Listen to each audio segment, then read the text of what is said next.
আবার এই পাহাড়ের দিকে তাকিয়ে কি দেখছিস দিয়া? যেন পাহাড়টা তোকে টানছে। পাহাড়টা টানে না সারা, পাহাড়ের চূড়ার গল্পটা টানে। দাদি বলতেন ওখানে নাকি এমন একটা ফুল ফুটে যার আলোয় পুরো উপত্যকা আলোকিত হয়ে যায়।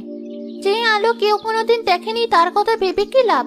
আমি তো শুধু অন্ধকার গল্পগুলোই শুনি। যারা ওই ফুলের লোভে গেছে তারা আর ফিরেনি। ওটা ফুল নয়, মরণ ফাঁদ। সবাই লোভের কথা বলে, কিন্তু দাদি বলতেন ওটা আসলে লোভীদের পরীক্ষা।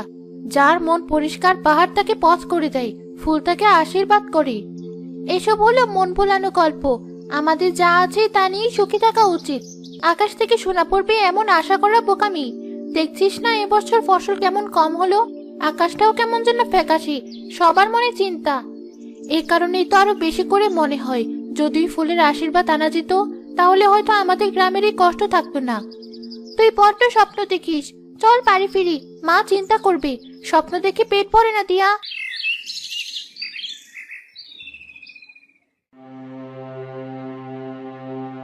প্রধান মশাই, এই বছর তো না খেয়ে মরতে হবে। নদীর পানিও কেমন ঘোলা হয়ে আসছে। আমি নিজেও খুব চিন্তিত। প্রকৃতির এই রূপ আমি আগে কখনো দেখিনি। মনে হচ্ছে যেন কোনো অভিশাপ আমাদের দিকে ধেয়ে আসছে। অভিশাপ নয়, ওটা হলো হুঁশিয়ারি। কে আপনি? আপনাকে তো আগে এই গ্রামে দেখিনি। আমার নাম সালমা, আমি একজন পথিক। বহু দেশ ঘুরে বহু জ্ঞান অর্জন করেছি।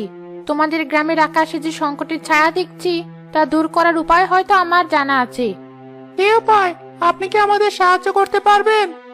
তোমাদের এই সংকটের উৎস হলো ওই শঙ্করাজ পাহাড়। পাহাড়ের আত্মা তোমাদের উপর রুষ্ট হয়েছেন, তাই প্রকৃতি তার রূপ বদলাচ্ছে। তাকে শান্ত করতে না পারলে এই সবুজ গ্রাম মরুভূমিতে পরিণত হবে। শঙ্করাজ পাহাড়? কিন্তু আমরা তো পাহাড়ের কোনো ক্ষতি করিনি। কে তুমি মেয়ে?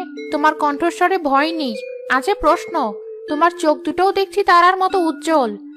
আমার নাম দিয়া। দিয়া? নামের মতোই আলো আছে তোমার মধ্যে। শোনো, পাহাড়ের আত্মা কোনো ব্যক্তির উপর রুষ্ট হননি, তিনি সময়ের নিয়মে রুষ্ট হয়েছেন। তাকে শান্ত করার একটাই উপায় আছে। এসে উপায় দয়া করে বলুন। আমরা আমাদের গ্রামকে বাঁচাতে যে কোনো কিছু করতে প্রস্তুত। পাহাড়ের সর্বোচ্চ চূড়ায় একটা পরিষ্কার স্বচ্ছ হ্রদের মাঝে একটা আশ্চর্য ফুল ফোটে, শঙ্খরাজের ফুল। সেই ফুল এনে এই গ্রামের মাটিতে স্থাপন করতে হবে। ফুলের শক্তিতে পাহাড়ের ক্রোধ শান্ত করবে। কিন্তু ওই পাহাড়ে তো কেউ গিয়ে ফিরে আসে না। আপনি কি আমাদের গ্রামের কাউকে মৃত্যুর মুখে ঠেলে দিতে চাইছেন? ভয় আর সংশয় কেবল তাদেরই হয় যাদের বিশ্বাস দুর্বল। আমি তো বলিনি যে কাউকে মৃত্যুর মুখে যেতে হবে। এই কাজ কেবল সেই করতে পারবে যার হৃদয় কাজের মতো স্বচ্ছ, যার মনে কোনো লোভ নেই আর যার সাহস অটুট। আমাদের গ্রামে এমন কে আছে? আমার জ্ঞান বলছে এই মেয়েটির মধ্যেই সেই গুণ আছে। এর আত্মা নিষ্পাপ, পাহাড়ের পথ আটকাতে পারবে না। কিন্তু আমি তো। তুমিই পারবে দিয়া। এই গ্রামের মানুষের ভাগ্য এখন তোমার হাতে। তুমি কি তোমার গ্রামবাসীর জন্য এই ঝুঁকি নিতে প্রস্তুত নও? দিয়া, না, এই মহিলার কথা বিশ্বাস করিস না। সে তোকে বিপদে ফেলতে চাইছে। এটা কোনো ষড়যন্ত্র হতে পারে। সারা, শান্ত হও। উনি আমাদের ভালোর কথাই বলছেন। দিয়া মা, তোমার উপর কোনো জোর নেই। যদি তোমার মন সায় দেয়। যদি আমার একার চেষ্টায় পুরো গ্রাম বেঁচে যায় তাহলে আমি এই ঝুঁকি নিতে প্রস্তুত। আমি যাব শঙ্করাজ পাহাড়ে। আমি জানতাম তোমার মধ্যেই আছে গ্রামের রক্ষা কবচ। এই নাও আমার এই স্বচ্ছ পাথরের মালা। এটা কোনো সাধারণ মালা নয়, এটা তোমাকে পথের দিশা দেখাবে, বিপদ থেকে রক্ষা করবে আর তোমার সাহসকে দ্বিগুণ করবে। টিয়া, শেষবারের মতো বলছি, যাস না। আমার মন বলছে কিছু একটা ভুল হচ্ছে। আমার উপর বিশ্বাস রাখ সারা, আমি খুব তাড়াতাড়ি ফিরে আসব আমাদের গ্রামের জন্য নতুন সকাল নিয়ে। পথটা কি ভীষণ নির্জন, পাতা পড়ার শব্দ চমকে উঠছি। সালমা বুড়ি বলেছেন এই মালা আমাকে পথ দেখাবে, কিন্তু আমার তো সবকিছুই গোলক ধাঁধার মতো লাগছে। ডান দিকে যাব নাকি বা দিকে? হঠাৎ সামনে এক রহস্যময় বৃদ্ধা এসে দাঁড়ায়। তার চুল ধবধবে সাদা, হাতে একটি অদ্ভুত নকশার লাঠি। পথ হারিয়েছ কন্যা, নাকি নিজেকেই হারিয়ে ফেলেছ? আপনি কি এখানে একা একা কি করছেন? আমি এই পাহাড়ের প্রহরী। আমি তাদেরই পথ দেখাই যারা পথ খুঁজতে আসে। কিন্তু তুমি তো অন্যের দেখানো পথে চলছো, তাই না? আমি শঙ্করাজের ফুল আনতে এসেছি। আমাদের গ্রামকে বাঁচাতে হবে। বাঁচাতে নাকি কারো লোভের সামগ্রী হতে? যে তোমাকে পাঠিয়েছে সে কি তোমাকে ফুলের কথা বলেছে নাকি ক্ষমতার কথা বলেছে? আমি আপনার কথা বুঝতে পারছি না। তিনি গ্রামের মঙ্গলের জন্যই আমাকে পাঠিয়েছেন। মঙ্গল কার? যে ফুল সবার জন্য, তা যদি একজন অধীন করতে চায় তবে তা মঙ্গলের বদলে অমঙ্গল ডেকে আনে। শঙ্খরাজের ফুল কোনো জড় বস্তু নয়, ওটা হলো আত্মার পরীক্ষা।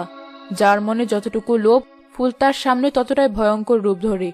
আর যার মন নির্মল তার কাছে ফুল আশীর্বাদ হয়ে ধরা দেয়, যেমন তোমার গলার মালা। কিন্তু এই মালা তো আমাকে রক্ষা করবে। যা তোমাকে বেঁধে রাখে তা রক্ষা করে কিভাবে? ওটা রক্ষা কবচ নাকি শিকল? চোখ দিয়ে যা দেখছো তা বিশ্বাস করো না, অন্তর দিয়ে অনুভব করো। তোমার প্রথম পরীক্ষা সামনে, ওই কুয়াশার নদী। নদী পার হওয়ার কোনো নৌকা বা সেতু নেই, একটাই পথ আছে, ধৈর্য। যখন দেখবে 3টি তারা ঠিক মাথার উপর এক সরল রেখা এসেছে, তখন কয়েক মুহূর্তের জন্য পথ তৈরি হবে। তার আগে এক পা এগোলেই চিরতরে তলিয়ে যাবে। 3টি তারা? কিন্তু এখন তো দিনের বেলা। সময় তার নিয়মেই চলে। যার চোখে সত্য দেখার ক্ষমতা আছে সে দিনের বেলাতেও তারা দেখতে পায়। নিজের উপর বিশ্বাস রাখো, ধার করা বিশ্বাসের উপর নয়। জোহরা ধীরে ধীরে জঙ্গলের গভীরে মিলিয়ে যায়। কি অদ্ভুত কথা বলে গেলেন! কিন্তু সালমা বুড়ির উপর আমার পূর্ণ বিশ্বাস আছে। তিনি নিশ্চয়ই খারাপ কিছু চাইবেন না।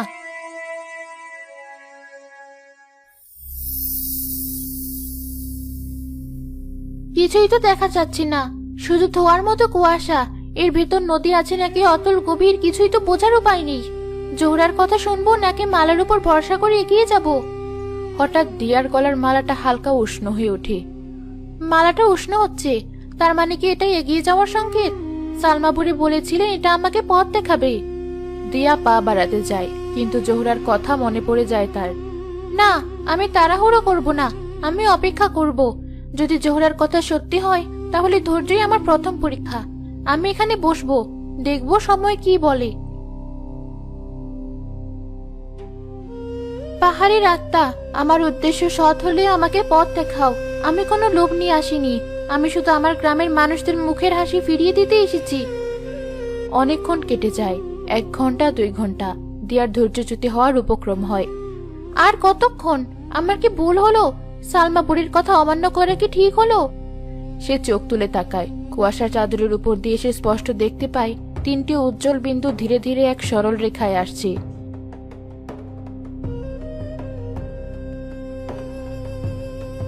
তারা? দিনের বেলাতেও তারা দেখা যাচ্ছে। জোহরা ঠিকই বলেছিলেন।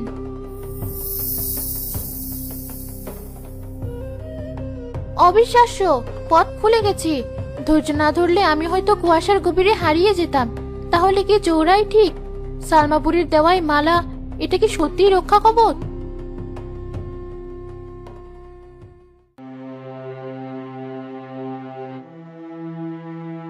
দিয়া মেয়েটা সেই যে গেল, এখনো ফিরলো না। ওর জন্য খুব চিন্তা হচ্ছে। ওর সাহস আছে, আর সালমাপুরি ওর সাথে রক্ষা কবচ দিয়েছেন। ও ঠিক ফিরে আসবে। ওটা রক্ষা কবচ নাকি ফাঁদটা কে জানি। আপনাদের সবাইকে মাথা খারাপ হয়ে গেছে? একজন অচেনা মহিলার কথায় গ্রামের সবচেয়ে সরল মেয়েটাকে আপনারা মৃত্যুর মুখে ঠেলে দিলেন। মুখ সামলে কথা বলো সারা। তুমি কি চাও না যে আমাদের গ্রাম বেঁচে উঠুক? আমি চাই, কিন্তু এভাবে অন্ধবিশ্বাসের উপর ভর করে নয়। ওই সালমা নামের মহিলাটা এখানে আসার পর থেকে আমার সবকিছু কেমন গোলমেলে লাগছে। সে আসার আগে তো আমরা পাহাড় নিয়ে তো ভাবিনি। সংশয়বাদীরা সব সময় ভালোর মধ্যে মন্দ খুঁজে বেড়ায়। তোমার বান্ধবী তার জীবনের ঝুঁকি নিয়ে গ্রামকে বাঁচাতে গেছে, আর তুমি এখানে দাঁড়িয়ে তার উদ্দেশ্যকে অপমান করছো। আমি ওর উদ্দেশ্যকে অপমান করছি না, আপনার উদ্দেশ্য নিয়ে আমার সন্দেহ আছে। আপনি কে? কোথা থেকে এসেছেন? কেন আপনি দিয়াকে বেছে নিলেন? আমি তাকেই বেছে নিয়েছি যার আত্মা নিষ্পাপ। তোমার মতো যার মনে এত প্রশ্ন, এত সন্দেহ, পাহাড় তাকে প্রবেশ করতে দিত না। তোমার অবিশ্বাসের কারণেই হয়তো দিয়ার যাত্রাপথ আরো কঠিন হয়ে উঠছে। ঠিকই তো, এই মেয়েটা একটা অশুভ, ও আমাদের ভালো চায় না। দিয়া ফিরে না এলে এর দায় কিন্তু তোমাকে নিতে হবে সারা। আমি শুধু আমার বন্ধুকে বাঁচাতে চেয়েছিলাম, আপনারা কেউই বুঝতে পারছেন না, কেউই না। বোকা মেয়ে, তোর বান্ধবী এখন আমার হাতের পুতুল। সে আমাকে সেই ফুলের কাছে নিয়ে যাচ্ছে, যা আমাকে অসীম ক্ষমতার অধিকারী করবে। আর তোরা সবাই এখানে বসে আমারই জয়গান গাইবি। হ্যাঁ। কি সরু পথ, দুপাশে 1000 ফুট গভীর খাত, একটু পা ফসকালেই সব শেষ। কিন্তু আমার ভয় করছি না। কুয়াশা নদী পার হওয়ার পর আমার আত্মবিশ্বাস অনেক বেড়ে গেছে। হঠাৎ তার গলার মালাটা অসম্ভব গরম হয়ে একটি কালো ধোঁয়া বের হতে শুরু করে। দিয়ার মাথা ঘুরতে শুরু করে। কি হচ্ছে এটা? মালাটা এমন করছে কেন? আমার দম বন্ধ হয়ে আসছে। ভয় পেও না দিয়া, আমি তোমার সাথেই আছি। আর একটুখানি পথ। সালমা বুড়ি, আপনি? তুমি ক্লান্ত, তাই এমন মনে হচ্ছে। ভাবো তো দিয়া, ফুলটা পাওয়ার পর তোমার জীবন কেমন হবে? তুমি হবে গ্রামের সবচেয়ে সম্মানীয় ব্যক্তি। সবাই তোমার কথা শুনবে। গ্রাম প্রধানও তোমার পরামর্শ ছাড়া কোনো কাজ করবে না। তুমি যা চাইবে তাই পাবে। সম্মান? আমি তো শুধু সবার ভালো করতে চেয়েছি। ভালো তো হবেই, কিন্তু ক্ষমতা ছাড়া কি কারো ভালো করা যায়? ফুলটা তোমাকে সেই ক্ষমতা দেবে। তুমি হবে শঙ্খরাজ পাহাড়ের রানী। এই পাহাড়, এই উপত্যকা, সবকিছু তোমার অধীনে থাকবে। রানী? না, আমার এসব কিছুই চাই না। আমার লোভ নেই। লোভ নয়, এটা তোমার প্রাপ্য। তুমি ঝুঁকে নিয়েছো, তাই পুরস্কারও তোমারই হওয়া উচিত। গ্রামের ওই বোকা লোকগুলোর জন্য তুমি নিজের জীবন নষ্ট করবে কেন? ওরা তো সারার মতো তোমাকে নিয়েও সন্দেহ করতে পারে। ফুলটা পেলে তুমি ওদের দেখিয়ে দিতে পারবে তুমি কি। সারা? না, ও আমাকে নিয়ে সন্দেহ করে না। ও আমার জন্য চিন্তা করে। আপনি মিথ্যা বলছেন। আপনি আমাকে লোভী বানানোর চেষ্টা করছেন। দিয়া মালাটা গলা থেকে খুলে ফেলার চেষ্টা করে, কিন্তু মালাটা তার গলায় আরো শক্ত করে চেপে বসে। আমি এটা খুলতে পারছি না। এটা আমাকে কষ্ট দিচ্ছে। তুমি আমার জাদুর বাঁধন থেকে পালাতে পারবে না। তুমি এখন আমার ইচ্ছার অধীন। চুপচাপ এগিয়ে চলো, আর ফুলটা আমার জন্য নিয়ে এসো। ঠিক সেই মুহূর্তে গিরিপথের অন্য প্রান্তে জোহরা আবির্ভূত হয়। দেখলে তো কন্যা, শিকল নিজের রূপ প্রকাশ করেছে। এবার বিশ্বাস হলো ধার করার শক্তি কতটা ভয়ঙ্কর হতে পারে। আপনি আমাকে বাঁচান। এই কণ্ঠ আমাকে শেষ করে দিচ্ছে। আমার মনকে বিষিয়ে দিচ্ছে। তোমাকে বাঁচানোর শক্তি তোমার ভেতরেই আছে দিয়া। বাইরের কোনো শক্তি তোমাকে সাহায্য করতে পারবে না। নিজের মনকে প্রশ্ন করো, কেন তুমি এখানে এসেছো? তোমার আসল উদ্দেশ্য কি ছিল? আমি আমার গ্রামের জন্য এসেছি। আমি তাদের মুখে হাসি দেখতে চাই। আমি ক্ষমতার কাঙাল নই। তাহলে সেই সত্যকে আঁকড়ে ধরো। তোমার ভেতরে সততার আলো দিয়ে এই মিথ্যার অন্ধকারকে দূর করে দাও। মনে রেখো, সবচেয়ে শক্তিশালী জাদু হলো নির্মল ইচ্ছা। তোমার ইচ্ছা যদি পবিত্র হয়, কোনো জাদুর শিকল তোমাকে বেঁধে রাখতে পারবে না। আমার ইচ্ছা পবিত্র, আমার মন নির্মল। আমি কোনো লোভের বশবর্তী হব না। আমি তোমার জাদু মানি না। আমার সত্য আমার সবচেয়ে বড় শক্তি।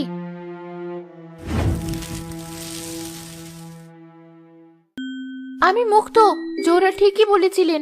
আসল শক্তি বাইরে নয়, ভেতরে। এই তাহলে শঙ্খরাজের ফুল।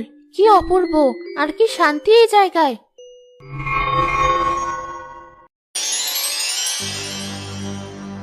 অনেক ধন্যবাদ বোকামি, আমাকে ঠিক জায়গায় পৌঁছে দেওয়ার জন্য। তোর মতো নিষ্পাপ বাহন না পেলে আমি কোনোদিন এই চূড়ায় পৌঁছাতে পারতাম না। তুমি? তাহলে তুমি সেই দুষ্ট জাদুকরি। তুমি আমাদের সবাইকে প্রতারণা করেছো। প্রতারণা নয়, বুদ্ধির প্রয়োগ। তোদের মতো আবেগপ্রবণ মানুষদের বোকা বানানো সবচেয়ে সহজ কাজ। এখন ভালো মেয়ের মতো ফুলটা তুলে আমার হাতে দে। আমি তোমার কোনো কথা শুনবো না। এই ফুল তোমার মতো লোভী আর মিথ্যুকের ছোঁয়া পাওয়ার যোগ্য নয়। তোর এত সাহস! তুই একটা সাধারণ কিশোরী হয়ে আমাকে আটকানোর স্বপ্ন দেখছিস? আমি এক ফুয়ে তোকে উড়িয়ে দিতে পারি। সালমা দিয়ার দিকে একটি কালো জাদুর রশ্মি নিক্ষেপ করে, কিন্তু ফুলের নীল আভা থেকে একটি অদৃশ্য সুরক্ষা বলয় তৈরি হয়ে যায়, যা সালমার জাদুকে প্রতিহত করে। অসম্ভব! এটা কি করে হলো? ফুলের শক্তি তোকে রক্ষা করছে কেন? কারণ দিয়ার মনে কোনো লোভ নেই সালমা। শঙ্খরাজের ফুল কেবল তাকেই রক্ষা করে যে তার পবিত্রতাকে সম্মান করে। তুমি এই ফুলের শক্তি চেয়েছো, কিন্তু এর শর্ত কোনোদিন বোঝার চেষ্টা করনি। তুই পাহাড়ের বুড়ি পাহারাদার, তুই তাহলে ওকে এতক্ষণ সাহায্য করছিলি। আজ তোদের দুজনকে আমি শেষ করব। আমার অমরত্ব আর অসীম ক্ষমতার জন্যই ফুল আমার চাই। দিয়া, এবার তোমার জীবনের সবচেয়ে বড় পরীক্ষা। তোমার সামনে দুটি পথ। এক, তুমি ফুলটা তুলে নিতে পারো, তাহলে এর সমস্ত জাদুকরী শক্তি তোমার একার হয়ে যাবে। তুমি যা চাইবে তাই করতে পারবে। দুই, তুমি ফুলটাকে তার জায়গায় থাকতে দিতে পারো, তাহলে এই শক্তি কোনো ব্যক্তিতে সীমাবদ্ধ না থেকে বাতাসে মিশে গিয়ে পুরো উপত্যকার মঙ্গল করবে। সিদ্ধান্ত তোমার। ফুলটা তুলে নে দিয়া, তুলে নে। আমরা দুজনেই শক্তি ভাগ করে নেব। আমরা পুরো পৃথিবী শাসন করব। ভাব, তোর গ্রামের ওই লোকগুলো, ওই সারা, সবাই তো পায়ের নিচে থাকবি। আমার একার শক্তি দিয়ে কি হবে যদি আমার আপনজনেরাই কষ্টে থাকে? যে সমৃদ্ধি ভাগ করে নেওয়া যায় না তা আসলে অভিশাপ। আমি এই ফুল তুলব না। এর পবিত্রতা সবার জন্য। এর শক্তি আমার পুরো গ্রামের প্রাপ্য। না, তুই এটা করতে পারিস না। আমি আমার এত বছরের সাধনা এভাবে নষ্ট হতে দেব না।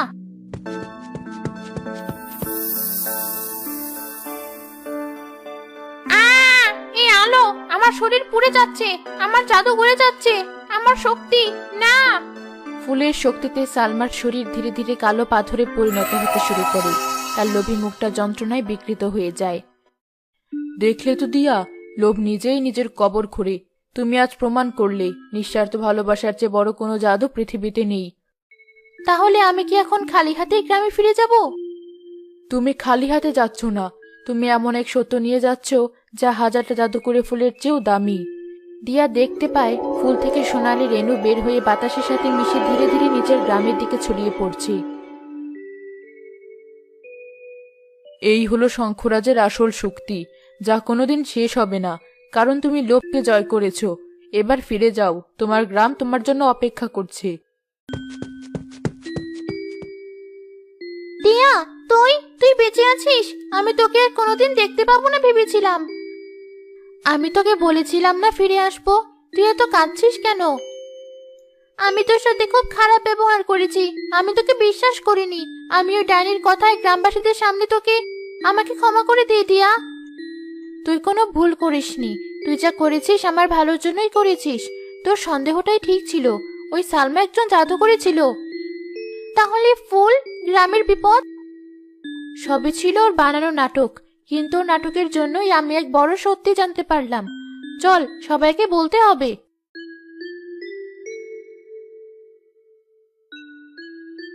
দিয়া, তুমি ফিরে এসেছো মা? আমরা তোমার জন্য অপেক্ষা করছিলাম, কিন্তু ফুল কোথায়? ফুল তার নিজের জায়গায় সবচেয়ে সুন্দর। তাকে আনার কোনো প্রয়োজন নেই। তার মানে তুমি ফুল আনতে পারোনি? তাহলে আমাদের কি হবে? সালমা বুড়ি তো...